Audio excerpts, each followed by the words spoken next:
Hi hello all welcome to my YouTube channel. അടുത്ത നമുക്ക് കൽക്കി സുബ്രഹ്മണ്യത്തിൻ്റെ ഒരു ഡോക്യുമെൻ്ററി അല്ലെങ്കിൽ എന്താ പറയുക ഒരു സ്പീച്ചാണ് നമുക്ക് പഠിക്കാനുള്ളത് കേട്ടോ, ഒരു വീഡിയോ ഫോർമാറ്റിലുള്ള.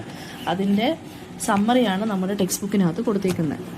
അപ്പം കൽക്കി സുബ്രഹ്മണ്യം എന്ന് പറയുന്ന ഒരു ട്രാൻസ്ജെൻഡറാണ്, ഒരു ട്രാൻസ്ജെൻഡർ റൈറ്റ് ആക്ടിവിസ്റ്റാണ്. അതായത് ട്രാൻസ്ജെൻഡേഴ്സിന് വേണ്ടി ഫൈറ്റ് ചെയ്യുന്ന ഒരു വ്യക്തിയാണ്. പിന്നെ അതുപോലെ തന്നെ ആക്ടറാണ്, ബിസിനസ്സുകാരിയാണ്, സ്പീക്കറാണ്, റൈറ്ററാണ്. പിന്നെ and then she was born in Tamil Nadu, പൊള്ളാച്ചിയിലാണ് ജനിച്ചത്.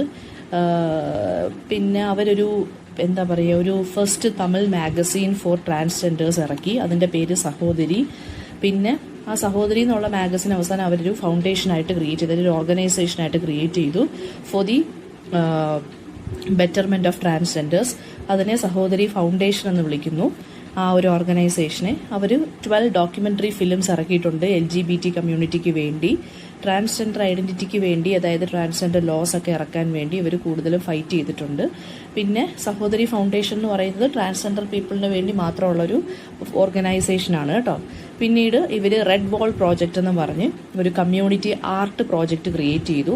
അതിനകത്ത് ഒരുപാട് ട്രാൻസ്ജെൻഡേഴ്സ് അവരുടെ ലൈഫിലുണ്ടായിരുന്ന ട്രോമാറ്റിക് എക്സ്പീരിയൻസസ്, പെയിൻഫുൾ എക്സ്പീരിയൻസസിനെ അവർ ഒരു ഹാൻഡ് മെയ്ഡ് പേപ്പറിനകത്ത് എഴുതി അതിനകത്ത് അവരുടെ റെഡ് പാംസ്, അതായത് അവരുടെ കൈപ്പത്തികൾ റെഡ് കളറിൽ റെഡ് പെയിൻറ്റിൽ മുക്കി പ്രിൻ്റ് ചെയ്തു. അതിനെ ഒരു എക്സിബിഷൻ പോലെ ഇവർ അക്കാഡമിക് ഇൻസ്റ്റിറ്റ്യൂഷൻസിലും ഗാലറീസിലും എല്ലാം പബ്ലിക്കിന് കാണാൻ വേണ്ടി റെഡ് വാൾ പ്രോജക്റ്റ് എന്നും പറഞ്ഞ് ഇവർ തന്നെ റെഡ് വാൾ പ്രോജക്റ്റ് ഇവർ ക്രിയേറ്റ് ചെയ്തു. എന്തിനു വേണ്ടിയാണെന്ന് വെച്ചാൽ ഈ പബ്ലിക്ക്, അതായത് നമ്മളെപ്പോലുള്ള ആളുകൾ മനസ്സിലാക്കണം, ഈ ട്രാൻസ്ജെൻഡേഴ്സിനെ കൊണ്ട് അവർ ഹാൻഡ് മെയ്ഡ് പേപ്പറിൽ അവരുടെ ലൈഫിൽ ട്രാൻസ്ജെൻഡേഴ്സ് ഫേസ് ചെയ്ത പ്രോബ്ലംസിനെ കുറിച്ച് അവരുടെ ഹാൻഡ് റൈറ്റിങ്ങിൽ എഴുതിപ്പിച്ചു. എന്നിട്ട് ഇതിനകത്ത് റെഡ് പാംസ് പ്രിന്റ് ചെയ്തു, അവരുടെ തന്നെ കൈപ്പത്തികൾ പ്രിന്റ് ചെയ്തു. ഇതൊരു കോൾ ഫോർ ആക്ഷൻ എന്ന പോലെ അക്കാഡമിക് ഇൻസ്റ്റിറ്റ്യൂഷൻസിലും കോളേജസിലും സ്കൂൾസിലും എല്ലാം ഇതിങ്ങനെ പബ്ലിക്കായിട്ട് എക്സിബിറ്റ് ചെയ്തു. ദെൻ ഇവർ കളക്ഷൻ ഓഫ് തമിഴ് പോംസ് ഉണ്ട് ട്രാൻസ്ജെൻഡർ ലൈഫ്സിനെ കുറിച്ച്, കുറി അറുത്തേൻ എന്നും പറഞ്ഞ്.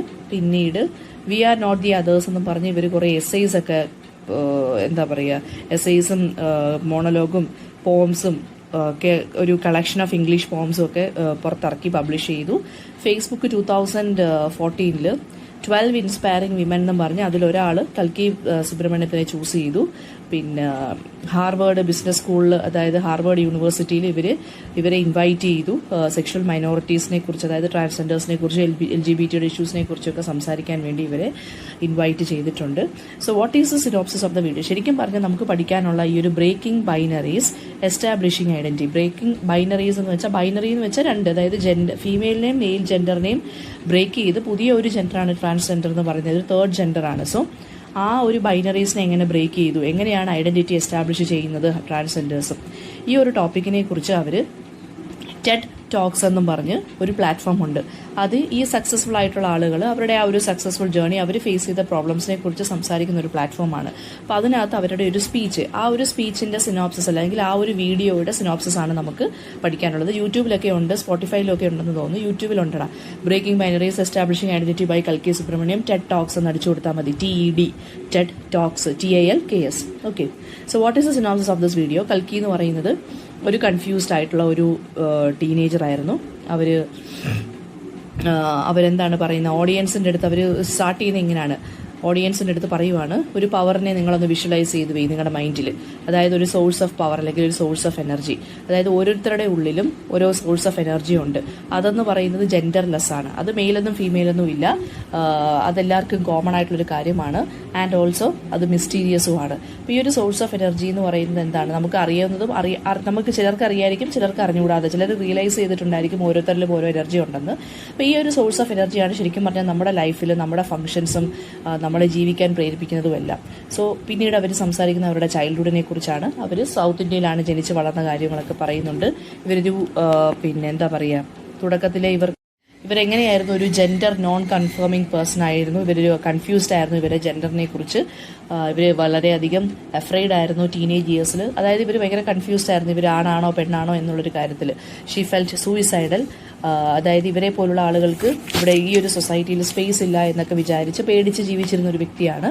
അതായത് ഇവർക്കൊരു ഡിഗ്നിഫൈഡ് ലൈഫ് അല്ലെങ്കിൽ റെസ്പെക്റ്റബിൾ ലൈഫ് ലീഡ് ചെയ്യാൻ പറ്റില്ല എന്ന് വിശ്വസിച്ചിരുന്ന ഒരു വ്യക്തിയാണ് ഈ ട്രാൻസ്ജെൻഡേഴ്സ്. അതായത് ഞാനൊരു ട്രാൻസ്ജെൻഡറാണ്, ഞാൻ ഏത് ജെൻഡറിൽ പെടുമെന്ന് എനിക്ക് വലിയ അറിവൊന്നുമില്ല, and why is my body behaving like this, why is my mind different from my body എന്നൊക്കെ ഇങ്ങനെ ചോദിച്ച് ഇവർ തന്നെ കൺഫ്യൂസ്ഡ് ആയിട്ടിരിക്കുന്ന സമയമായിരുന്നു. ഒരു ജെൻഡറിൽ ജനിച്ചിട്ട് വേറൊരു ജെൻഡറിൻ്റെ ഒരു ഫീൽ നമ്മുടെ മൈൻഡിൽ വരുന്നത് അത് വളരെ ഹാർട്ട് ബ്രേക്കിംഗ് ആയിട്ട് ഇവർ നല്ല രീതിയിൽ ഓഡിയൻസിൻ്റെ അടുത്ത് പ്രസൻറ്റ് ചെയ്തു. ആൻഡ് ഇവർക്ക് ലൈഫിനെ റിലേഷൻഷിപ്സിനെ ഒന്നും ബാലൻസ് ചെയ്യാൻ പറ്റിയിരുന്നില്ല. ഇവരുടെ ബോഡി എങ്ങനെ മെയിൻറ്റെയിൻ ചെയ്യണമെന്ന്, അതായത് ബോഡിയുടെ കാര്യം പോലും ഇവർക്ക് ഒരു ഇംബാലൻസിങ് പോലെ തോന്നി. വളരെയധികം സാഡ് ആൻഡ് ഇൻഫ്യൂരിയേറ്റഡ് അല്ലെങ്കിൽ ഇറിറ്റേറ്റഡ് ആയിരുന്നു, ലോൺലി ആയിരുന്നു ഇവരുടെ ചൈൽഡ്ഹുഡ്. പിന്നെ ബുക്സ് ആയിരുന്നു ഇവർക്ക് ശരിക്കും പറഞ്ഞ ഒരു ആശ്വാസം കണ്ടെത്തിയിരുന്നത്. ബുക്സ് ആയിരുന്നു ഇവരുടെ കമ്പാനിയൻസ്. സോ അതുപോലെ തന്നെ വേറെ ട്രാൻസ്ജെൻഡർ കമ്മ്യൂണിറ്റി ഇവർ തന്നെ കണ്ടുപിടിച്ച് അവരുടെ ഇടയിലും ഇവർ പോയി ഷെയർ ചെയ്യായിരുന്നു ഇവരുടെ പ്രോബ്ലംസ്. സോ വേറൊരു ഫ്രണ്ടിന്റെ സ്റ്റോറിയാണ് ഇവർ പേജ് നമ്പർ 56 സെക്കൻഡ് പാരഗ്രാഫിൽ പറയുന്നത്. അതായത് ഇവർക്കൊരു ഫ്രണ്ട് ഉണ്ടായിരുന്നു, അവർ ഓപ്പൺ ആയിട്ട് ട്രാൻസ്ജെൻഡർ ആയിട്ട് ജീവിക്കുന്നൊരു വ്യക്തിയായിരുന്നു. ആണായിട്ട് ജനിച്ചു, പക്ഷേ സ്ത്രീയായിട്ട് ലൈഫ് ലീഡ് ചെയ്യുന്നൊരു വ്യക്തിയായിരുന്നു ഇവരുടെ ഫ്രണ്ട്. ഫാമിലിയൊക്കെ റിജക്ട് ചെയ്തു. And she was working as A sex worker, അതായത് പ്രോസ്റ്റിറ്റ്യൂട്ടായിട്ട് വർക്ക് ചെയ്യുമായിരുന്നു ഈ ഒരു ഫ്രണ്ട്. കൽക്കി പറയുവാണ്, ഒരു ദിവസം 7 ആണുങ്ങളും കൂടെ ചേർന്ന് ഇവർ രണ്ടുപേരെയും കിഡ്നാപ്പ് ചെയ്തു. And then she was very terrified ആയിരുന്നു. ഈ ഒരു ട്രാജിക് ഇൻസിഡന്റ് പേരൻസിന്റെ അടുത്ത് പോലും കൽക്കി പറഞ്ഞില്ല. ആൻഡ് കാരണം എന്തുകൊണ്ടാണ്, ഇവർക്ക് ഇങ്ങനൊരു ഓപ്പൺലി അതൊരു സെക്സ് വർക്കർ ഫ്രണ്ട് ഉണ്ടെന്ന് പറഞ്ഞു കഴിഞ്ഞാൽ പേരൻസും ഇവളെ എന്ത് ചെയ്യും, ഡിസോൺ ചെയ്യും, അതായത് കൽക്കിയും വീട്ടിൽ നിന്ന് പുറത്താക്കും. സോ അവർ ആ ഒരു ഫ്രണ്ട്ഷിപ്പിനെ കുറിച്ചോ ഈ ഒരു ട്രാജിക് ഇൻസിഡന്റിനെ കുറിച്ചോ പറഞ്ഞില്ല. ആൻഡ് ഷീ സെസ് എന്താണ്, അടുത്ത ദിവസം രാവിലെ അവൾ ആ ഫ്രണ്ടിനെ കണ്ടു. ഫ്രണ്ട് ഇങ്ങനെ ലിംപ് ചെയ്ത് നടന്നു വരുമായിരുന്നു, മുടന്തി നടന്നു വരുമായിരുന്നു.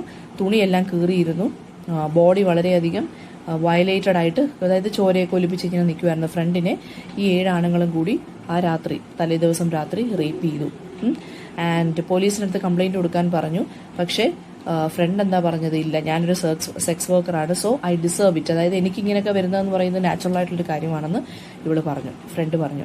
ആൻഡ് ഈ ഒരു ഇൻസിഡന്റ് എന്ന് പറയുന്നത് കൽക്കി ഒരുപാട് ഹോണ്ട് ചെയ്തിരുന്നു. ആൻഡ് ആ സമയത്ത് ഇവർക്ക് മനസ്സിലായി ട്രാൻസ്ജെൻഡർ കമ്മ്യൂണിറ്റിയുടെ ആ ഒരു പ്ലൈറ്റ് അല്ലെങ്കിൽ സിറ്റുവേഷൻ എന്ന് പറയുന്നത് വളരെയധികം ഹെൽപ്ലെസ്നെസ് ആയിരുന്നു. സ്റ്റിഗ്മ നിറഞ്ഞ ഒരു ലൈഫായിരുന്നു ഇവരുടേത്, അതായത് അനാവശ്യമായിട്ടുള്ള സ്റ്റിഗ്മാസും സൊസൈറ്റി ഇവരെ ഹേറ്റ് ചെയ്തിരുന്നു എന്നൊക്കെ ഇവൾക്ക് മനസ്സിലായി. ആൻഡ് ആ സമയത്ത് ഇവരൊരു കോട്ട് വായിച്ചു, ഡെയിൽ കാർണേജ് എന്ന് പറഞ്ഞ ഒരാളുടെ കോട്ട് വായിച്ചു. ആ കോട്ട് എന്തായിരുന്നു, ഓൾ മെൻ ഹാവ് ഫിയേഴ്സ്, എല്ലാവർക്കും പേടിയുണ്ട്, ഭയമുണ്ട്, but the brave put down their fears, അതായത് ബ്രേവായിട്ടുള്ള ആളുകൾ അവരുടെ പേടി മാറ്റിയിട്ട് അവർ മുമ്പോട്ട് നടക്കും. ചിലപ്പോൾ അവർക്ക് ഫേസ് ചെയ്യേണ്ടത് ഡെത്ത് ആയിരിക്കും, ചിലപ്പോൾ അവർ ഫേസ് ചെയ്യുന്നത് വിക്ടറി ആയിരിക്കും. ഈ ഒരു കോട്ട് ഇവരുടെ ലൈഫിനെ മാറ്റിമറിച്ചു. ആ ഫിയേഴ്സ് എല്ലാം കൂടി ഇവർ എന്ത് ചെയ്തു, ഒരു പ്രൊഡക്റ്റീവ് എനർജി ആക്കി ഇവർ കൺവേർട്ട് ചെയ്തു നമ്മുടെ കൽക്കി. And she wanted to change all those misconceptions regarding the transgender community. Transphobia എന്ന് വെച്ചാൽ എന്താണ്, ട്രാൻസ്ജെൻഡർ കമ്മ്യൂണിറ്റിക്കെതിരെയുള്ളൊരു ഹേറ്റ്രഡ്, അതാണ്. ആ ട്രാൻസ്ഫോബിയ എല്ലാം മാറ്റണം എന്ന് ഇവർ തന്നെ തീരുമാനിച്ചു. ആൻഡ് അവർ ജേർണലിസത്തിൽ മാസ്റ്റേഴ്സ് എടുത്തു, മാസ് കമ്മ്യൂണിക്കേഷനിലും PG ചെയ്തു, ഇംഗ്ലീഷിലും തമിഴിലും ഇവർ വളരെ പ്രൊഫഷൻ്റ് ആയിരുന്നു. And she started A community magazine for the transgender people and that is known A സഹോദരി. 200 കോപ്പി വീതം ഒരു 16 പേജ് മാഗസിൻസ് ഇവർ തന്നെ പബ്ലിഷ് ചെയ്യാൻ തുടങ്ങി among the transgender community. Local non governmental organisations ഒക്കെ ഇവരെ ഹെൽപ്പ് ചെയ്തു. ആൻഡ് മാഗസിൻ വളരെ പോസിറ്റീവായിട്ടുള്ളൊരു ചേഞ്ച് കമ്മ്യൂണിറ്റിയിൽ കൊണ്ടുവന്നു. അതായത് മീഡിയ ഈ നെഗ്ലക്റ്റ് ചെയ്യുന്ന പല കാര്യങ്ങളും മാഗസിനിലൂടെ ഇവർ സംസാരിച്ചു. Magazine social and medical problems അല്ലെങ്കിൽ psychological problems faced by the transgender കമ്മ്യൂണിറ്റിയെക്കുറിച്ച് ആൻഡ് അതിന് വേണ്ടുന്ന സൊല്യൂഷൻസിനെ കുറിച്ചെല്ലാം ഈ മാഗസിൻ ഡിസ്കസ് ചെയ്യാൻ തുടങ്ങി. 2 years സ്പാൻ ആയപ്പോൾ തന്നെ സഹോദരി ഫൗണ്ടേഷൻ എന്നുള്ളൊരു ഓർഗനൈസേഷനായിട്ട് മാറി. ഒരുപാട് ഇന്നോവേറ്റീവ് മെത്തേഡ്സ് കൊണ്ടും സോഷ്യൽ മീഡിയയുടെ ഹെൽപ്പോടുകൂടിയും ട്രാൻസ്ഫോബിയ എന്നുള്ള കാര്യത്തിനെ ഇവർക്ക് കുറച്ചെങ്കിലും ഒന്ന് തടയാൻ സാധിച്ചു. അതായത് അക്സെപ്റ്റബിലിറ്റി അല്ലെങ്കിൽ ഈക്വാലിറ്റിക്ക് വേണ്ടിയാണ് ട്രാൻസ്ജെൻഡർ കമ്മ്യൂണിറ്റി നിലകൊള്ളുന്നതെന്നും and these transgenders whether it is a man or a male or a female they wanted acceptability and respectability in the or equality in the society among other people. അതാണ് സഹോദരി ഫൗണ്ടേഷനിലൂടെ കൽക്കി aim ചെയ്തിരുന്നത്. And അത് മാത്രമല്ല, transgender പോപ്പുലേഷനെ അവരുടെ family തന്നെയാണ് ബെഗ്ഗിങ്ങിലോട്ടും, അതായത് ഭിക്ഷ എടുക്കാനും പ്രോസ്റ്റിറ്റ്യൂഷന് വേണ്ടിയും തള്ളിയിടുന്നത്. അതായത് അവർക്ക് സർവൈവ് ചെയ്യണമല്ലോ, ഫാമിലി വിട്ട് കഴിഞ്ഞാൽ അവർക്ക് പിന്നെ പൈസ ഇല്ല, അവർക്ക് സർവൈവ് ചെയ്യണമെങ്കിൽ അവർക്ക് ഒന്നുകിൽ ബെഗ്ഗിങ് ആയിരിക്കും ഓപ്ഷൻ, അല്ലെങ്കിൽ സെക്കൻഡ് ഓപ്ഷൻ എന്ന് പറയുന്നത് another dangerous option known as prostitution. And then 2 star social media pages ഇവർ തമിഴിലും ഇംഗ്ലീഷിലും ക്രിയേറ്റ് ചെയ്തു. ട്രാൻസ്ജെൻഡർ പീപ്പിളിന് എംപ്ലോയ്മെന്റിന് വേണ്ടി മാത്രമായിരുന്നു ആ 2 ഫേസ്ബുക്ക് പേജസ്. ഒരുപാട് കമ്പനീസ് ഇവർക്ക് ഓഫർ ചെയ്തു ജോലി ട്രാൻസ്ജെൻഡേഴ്സിന് വേണ്ടി. കൽക്കി പറയുവാണ്, പെട്ടെന്ന് നമുക്ക് സഡനായിട്ടൊരു ചേഞ്ച് കൊണ്ടുവരാൻ പറ്റില്ല. ഗ്രാജ്വലി മാത്രമേ നമുക്ക് ചേഞ്ചസ് കൊണ്ടുവരാൻ സാധിക്കൂ. അതായത് ലീഗലി ട്രാൻസ്ജെൻഡേഴ്സിന് റൈറ്റ്സ് കൊണ്ടുവരിക. അങ്ങനെ കമ്മ്യൂണിറ്റിക്ക് വേണ്ടി ഇവർ ഒരുപാട് ഫൈറ്റ് ചെയ്തു. ഓക്കെ. ആൻഡ് കൽക്കി എന്താണ് ബിലീവ് ചെയ്യുന്നത്? ചേഞ്ച് എന്ന് പറയുന്നത് നമ്മുടെ ഉള്ളിൽ തന്നെ വരണം. Change should come from within and gender cannot be the reason for that change. ജെൻഡറിനെ നോക്കിയല്ല നമ്മൾ എന്ത് ചെയ്യണം, നമുക്ക് മാറണം എന്നുണ്ടെങ്കിൽ നമ്മൾ തന്നെ മാറുക. It should come from within. It should come from within our mind. She further also says that identity എന്ന് പറയുന്നത്, അവളുടെ ഐഡന്റിറ്റി എന്ന് പറയുന്നത് ഒരു ആക്ടിവിസ്റ്റാണ്, ഒരു ആക്ടറാണ്, ആർട്ടിസ്റ്റാണ്, ബിസിനസ് പേഴ്സൺ ആണ്. ജെൻഡർ ഐഡന്റിറ്റി എന്ന് പറയുന്നത് അവരുടെ ലീസ്റ്റ് കൺസേൺ മാത്രമാണ്. ഞാൻ ആണാണോ പെണ്ണാണോ അല്ലെങ്കിൽ ആണും പെണ്ണും ആണോ എന്നുള്ളതല്ല ഇപ്പോൾ ഇവിടുത്തെ വിഷയം എന്ന് പറയുന്നത്. ഞാൻ ആരാകുന്നു? ഞാനൊരു ആർട്ടിസ്റ്റാണ്, ഞാനൊരു ആക്ടിവിസ്റ്റാണ്, ഞാനൊരു ആക്ടറാണ്, ഞാനൊരു ബിസിനസ് വുമൺ ആണ്. അതാണ് എൻ്റെ കൺസേൺ എന്ന് പറയുന്നത്. ഇതിൽ ജെൻഡർ ഐഡന്റിറ്റി ആണാണോ പെണ്ണാണോ എന്നുള്ളൊരു ക്വസ്റ്റ്യൻ ഒന്നും ശരിക്കും പറഞ്ഞാൽ ഞാനൊരു കൺസേണും കൊടുക്കുന്നില്ല എന്നാണ് ആര് പറയുന്നത്? കൽക്കി പറയുന്നത്. ആൻഡ് ഇതുപോലെ തന്നെ ആയിരിക്കണം ബാക്കിയുള്ള ആളുകൾക്കും. ആൻഡ് ഷീ കൺക്ലൂഡ്സ്, എങ്ങനെയായിരുന്നു കൺക്ലൂഡ് ചെയ്യുന്നത്? എല്ലാ ആണുങ്ങളുടെ മൈൻഡിലും ഒരു സ്ത്രീയുണ്ട്, എല്ലാ പെണ്ണുങ്ങളുടെ മൈൻഡിലും ഒരു ആണുണ്ട്. കാരണം എന്തുകൊണ്ടാണ്? We are actually born out of a woman. അതുകൊണ്ട് നമുക്ക് ഒരിക്കലും ഈ ഒരു കോൺസെപ്റ്റിനെ നമുക്ക് തള്ളിക്കളയാൻ പറ്റില്ല. ഇങ്ങനെയാണ് എൻഡ് ചെയ്യുന്നത്. സോ ഇതിനകത്ത് നമ്മുടെ ഗൈഡിലെ ക്വസ്റ്റ്യൻസ് വരുമ്പോൾ എന്ന് പറയുമ്പോൾ page number 125 first, second, third questions important ആണ്. പിന്നെ ഫ്രണ്ടിനെ കുറിച്ച് പറയുന്നുണ്ട്, അത് മിസ് പറഞ്ഞിട്ടുണ്ട്. പിന്നെ കൽക്കി എങ്ങനെയാണ് സ്റ്റാർട്ട് ചെയ്യുന്നത് സ്പീച്ച്, അതായത് കൽക്കി പറയുന്നുണ്ട്, ഓഡിയൻസിൻ്റെ അടുത്ത് കൽക്കി പറയുവാണ് അവരുടെ ഐസ് ക്ലോസ് ചെയ്തിട്ട് visualise what she is going to tell dum.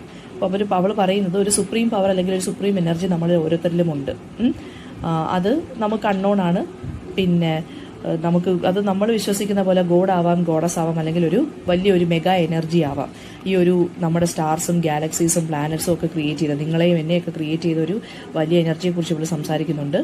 And പിന്നെ ടീനേജർ ആയിരുന്ന സമയത്ത് ഇവരുടെ കൺഫ്യൂഷൻ എന്തായിരുന്നു? സഹോദരി മാഗസിൻ എന്തിനു വേണ്ടിയുള്ളതാണ്?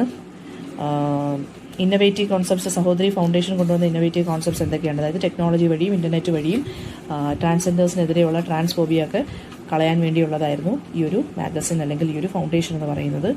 പിന്നെ കൽക്കിയുടെ ഫ്രണ്ടിന് എന്ത് സംഭവിച്ചു? ഡെയിൽ കാർണേജിൻ്റെ കോട്ട് എങ്ങനെയാണ് ഇവളെ ചേഞ്ച് ചെയ്തത്?